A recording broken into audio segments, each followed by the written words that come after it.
How to reverse videos on TikTok. TikTok has a fun feature that allows you to reverse videos that you post. In this short video, I'm going to show you how to do this using the effects. Okay, straight into it. So first, upload a video in the normal way by clicking on the plus button.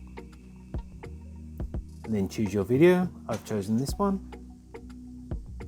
Next, click on Effects. Then at the bottom, scroll right and click on Time. And then next, click on Reverse. So as you can see, this is now previewing in reverse. Next, hit Save to save the changes. Then click on Next and hit Post. And as you can see, this video has now been posted to my profile. And that's all it takes to reverse videos on TikTok.